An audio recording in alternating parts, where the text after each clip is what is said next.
Hello friends, हाय, मेरा नाम है रॉथर जेलिसिस माय नेम। स्वागत है आपका अगेन हमारे चैनल पे, राइट। सो ये एक इंजीनियरिंग एपिसोड है। तो पहले मैं आपको यहाँ पर बता दूं, हमने आपसे एक वादा किया था कि हम 60 दिन में आपका इंजीनियरिंग से रिलेटेड हर छोटा बड़ा वो डाउट कवर करेंगे जो आप हमसे पूछना चाहते हो। इससे रिलेटेड हमने एक कोर्स भी बनाया है जिसमें हम सारी इंफॉर्मेशन आपको फ्री ऑफ कॉस्ट प्रोवाइड कर रहे हैं। लेकिन आज का जो हमारा यहाँ पर टॉपिक है वो है आपके सवालों पर, सवाल जो आपने हमसे पूछे। सबसे ज्यादा स्टूडेंट ने हमसे सवाल यहां पर पूछा है कि टॉप कॉलेजेस कौन से हैं एमपी में, राइट। सो इस पर हमने वीडियो पिछली बार भी बनाए हुए हैं, आप उनको भी जाके देख सकते हो। लेकिन इस वीडियो को आप पूरा इसलिए देखिएगा क्योंकि आज हम सिर्फ टॉप कॉलेजेस के बारे में बात नहीं करेंगे। आज हम आपको कुछ ऐसे फैक्ट बताएंगे जो आपको जानना जरूरी है ताकि आप एक क्राइटेरिया समझ पाओ कि टॉप लेवल का कॉलेज है क्या, राइट, और कौन सा कॉलेज है जो मैं करना चाहता हूं उसके लिए परफेक्ट होगा, या फिर ये ऐसा कहें कि मेरे लिए मध्य प्रदेश में अगर आप प्लान कर रहे हो इंजीनियरिंग का और इंजीनियरिंग करना चाहते हो तो ऐसे कौन से टॉप लेवल के कॉलेजेस हैं जहां से आप इंजीनियरिंग कर सकते हो। सवाल बड़ा सा सिंपल है लेकिन जवाब थोड़ा सा इसका उसी तरीके से टेढ़ा मेढ़ा है। लीजिएगा, मैं ऐसा क्यों बोल रहा हूं। टॉप कॉलेजेस आपकी नजर में क्या है? मैं एक पर्सन हूं, XYZ, राइट। मेरे दो और दोस्त थे।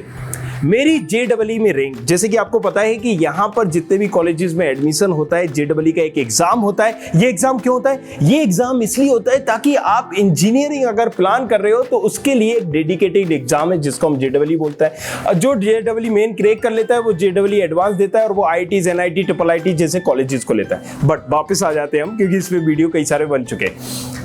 अब यहाँ पर जैसे कि आपको मैंने बताया कि JEE का एग्जाम देना है तो इसके बाद होती है अलग अलग स्टेट की काउंसलिंग, राइट। यूपी में अलग होगी, महाराष्ट्र में अलग होगी, कॉमेट की काउंसलिंग में बेंगलोर में अलग होती है, दिल्ली में अलग होती है और मध्य प्रदेश में अलग होती है जिसको हम DTA के नाम से जानते हैं। तो आखिर मध्य प्रदेश में ऐसे टॉप लेवल के कॉलेजेस कौन कौन से हैं? इसी तरीके से आप यूपी का भी देखेंगे, यहाँ पर महाराष्ट्र का भी देखेंगे और बेंगलोर का भी। मध्य प्रदेश में अगर मैं एडमिशन लेना चाहता हूं तो सबसे पहले तो यहाँ पर वो टॉप लेवल के कॉलेजेस आते हैं जो अगर यहाँ IITs या NITs IIITs होंगे। एक गवर्नमेंट कॉलेज होते हैं, एक प्राइवेट कॉलेज होते हैं और एक ऐसे कॉलेज होते हैं जो नेशनल लेवल के होते हैं। National level in the sense जिनको सेंट्रल गवर्नमेंट रन करती है, जैसे IIT हुआ।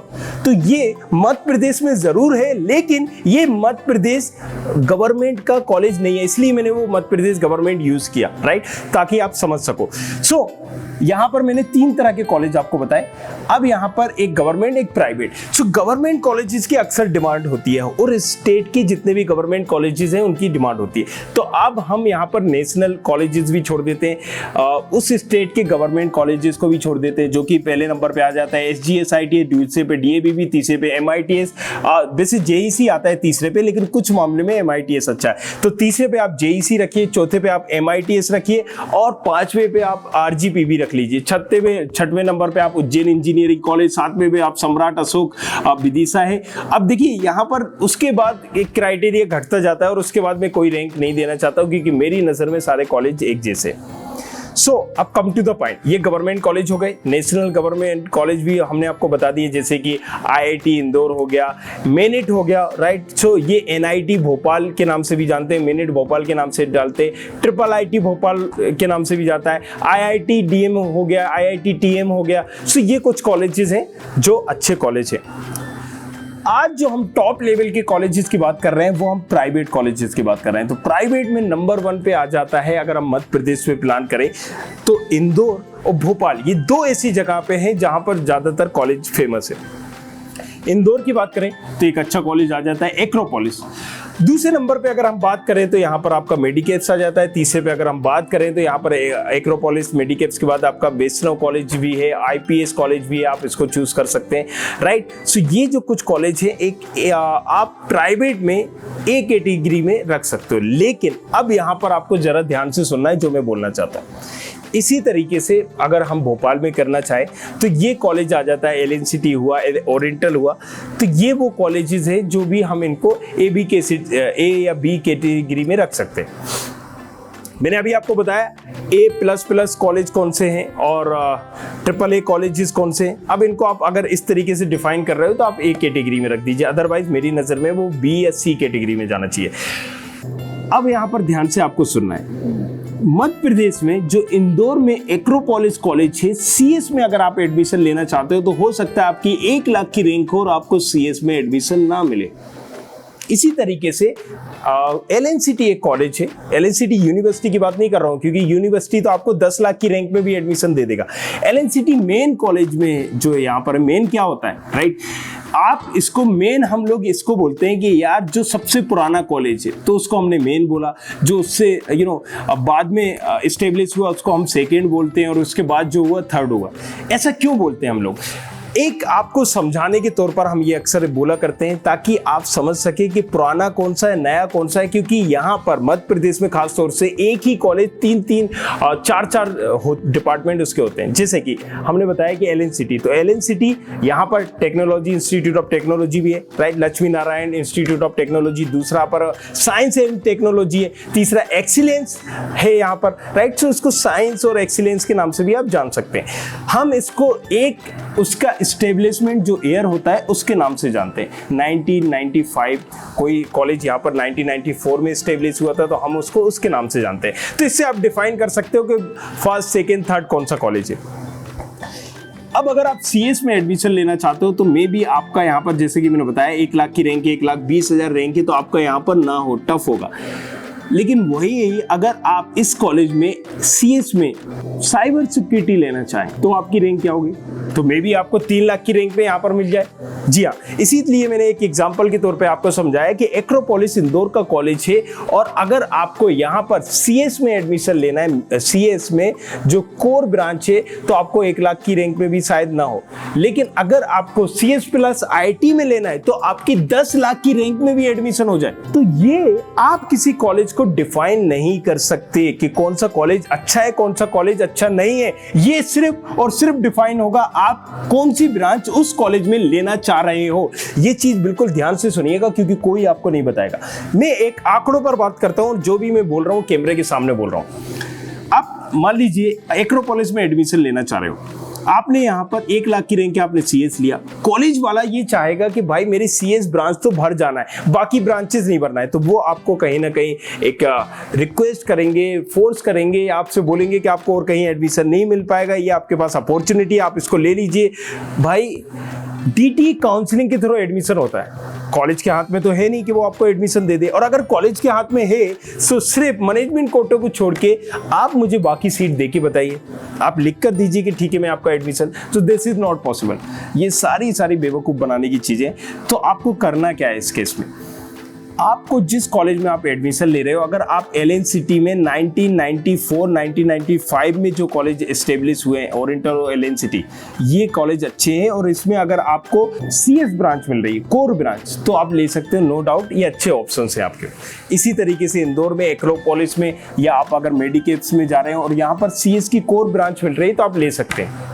लेकिन अगर मुझे यहाँ पर एलएनसीटी में मुझे ब्रांच चाहिए केमिकल इंजीनियर, तो यकीन मारिए मेरे दोस्त, अगर आप 12th में पास बस हो ना, आपने जेईई एग्जाम नहीं भी दिया, आप सिर्फ पास हो तो भी ये ब्रांच आपको मिल जाएगी।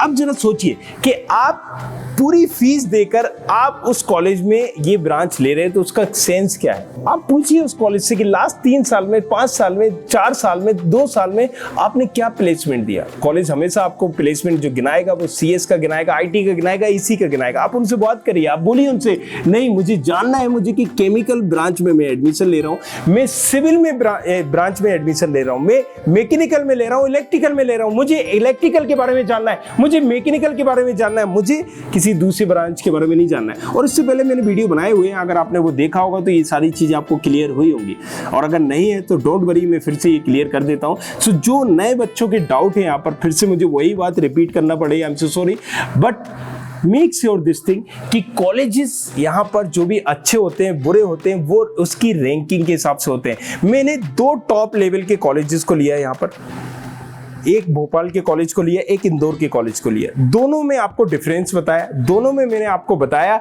कि एक सीएस ब्रांच में लेने में कितना कट ऑफ जा रहा है, वहीं पर अगर आप उसी कॉलेज में उसकी लोअर ब्रांच ले रहे हैं तो कितना कट ऑफ जा रहा है। मतलब आप अगर पास भी होते हो तो आपका एडमिशन होगा, और अगर नहीं भी होता है राइट। सो ये जो वर्ड मैं आपके कैमरे के सामने बोल रहा हूँ, आप मुझसे बोलिएगा कि सर आपने ये मुझे बोला था कि अब आप मुझे केमिकल इंजीनियरिंग में ब्रांच में एडमिशन करा के बताइए, राइट। सो यार समझो इस चीज को कि आपको कॉलेज को किसी भी रैंकिंग वाइज डिवाइड नहीं करना है, आपको डिवाइड करना है कि आप जो ब्रांच लेने जा रहे हो उस कॉलेज में उस ब्रांच का क्या स्कोप है, क्या उन्होंने प्लेसमेंट दिया है, ये आपको समझना बहुत जरूरी है, राइट। कभी एकदम से हम देखते हैं कि लहर उठ जाती है तो CS लोग मांगते हैं, फिर हम देखते हैं कि EC लोग मांगने लगते हैं, फिर देखते हैं कि IT लोग मांगने लगते हैं। सो आखिर इन सब में डिफरेंस क्या है? डिफरेंस वही है कि जिसकी डिमांड होती है, डिमांड और सप्लाई का। अगर आपने डिमांड और सप्लाई पढ़ा होगा या इससे रिलेटेड वीडियो देखा होगा तो आपको पूरा गेम समझ में आ जाएगा। सो कोई कॉलेज अच्छा नहीं है, कोई कॉलेज बुरा नहीं है। असल में हम यहाँ पर एक एक्रोपोलिस की बात करते हैं। चलिए, इंदौर में सबसे अच्छा कॉलेज है। 3 साल पहले अगर हम उस कॉलेज की बात करते हैं तो आप देखेंगे कि उस कॉलेज में सारी ब्रांचेस थी, एक limited 120 seat, 180 seat, 120 seat. But जब इन्होंने डिमांड देखी कि CS की डिमांड आ रही है तो इन्होंने CS, IT, CS, cyber security, नई नई तरह की ब्रांच आ गई, cloud technology, AI, machine learning, database, right. अब इन्होंने क्या किया है ना कि जो इनकी सीटें थी 120 उसको 360 कर दिया, राइट। अपनी बाकी ब्रांचेस को सिलेंडर करके, वो क्योंकि डिमांड किसकी है, सप्लाई किसकी करना है इन्हें, तो ये आप समझिए हर इंस्टीट्यूट भी यहाँ पर कमाने बैठा है। वो आपको प्लेसमेंट क्वालिटी उतनी दे पा रहा है नहीं दे पा रहा है ये मैटर नहीं करता, वो आपके लिए क्या कर रहे हैं, क्योंकि उनको दिख रहा है कि रोकड़ा किस में आएगा। स्टूडेंट क्या चाहता है, स्टूडेंट चाहता है CS। हाँ बेटा लो CS, हम ये वाली CS तो नहीं दे पाएंगे, लेकिन हम आपके लिए एक काम करते हैं, बात करते हैं मैनेजमेंट से और हम आपको दिलाते हैं साइबर सिक्योरिटी।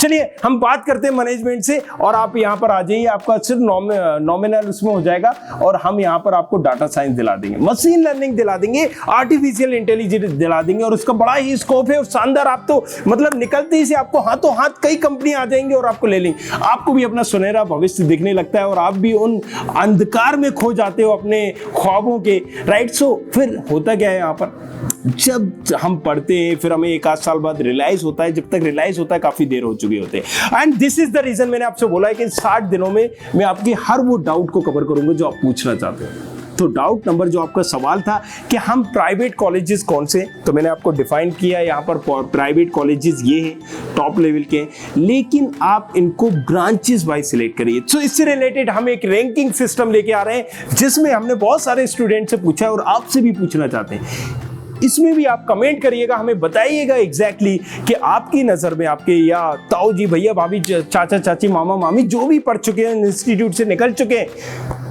उनके हिसाब से कौन से कॉलेज की क्या रेपो है, क्या हिडन पॉइंट्स है, अगर आप हमें कुछ बताना चाहें, क्योंकि कई स्टूडेंट मदद करते हैं आप जैसे स्टूडेंट के लिए जो इसके बारे में जानना चाहते हैं। सो हम एक रैंक लेके आएंगे, कॉलेजेस की जो रैंक होगी वो यहाँ पर कॉलेज वाइज नहीं होगी, वो यहाँ पर ये नहीं होगी कि ये टेक्नोलॉजी है, ये इसका साइंस है, ये एक्सीलेंस है, राइट। ये डिपेंड करेगा आपका कहीं ना कहीं किस पर, उस कॉलेज में, उस ब्रांच पर इन्होंने कितना प्लेसमेंट दिया है, एवरेज स्टूडेंट का प्लेसमेंट क्या है, पढ़ाई कैसे होती है, उस ब्रांच की पढ़ाई कैसे होती है, स्कोप क्या है उस ब्रांच का जहां पर उस कॉलेज में उनको मिल रहा है, राइट। सो आई होप आपको काफी हेल्पफुल होने वाला है या सो बने रहना है हमारे साथ। और किसी भी तरह के कोई सवाल है आपके दिमाग में तो पूछो, हक से चरो करें इंजीनियरिंग। सब बखे। I hope you like this video. For more such videos, keep watching our channel and do not forget to like, share and subscribe.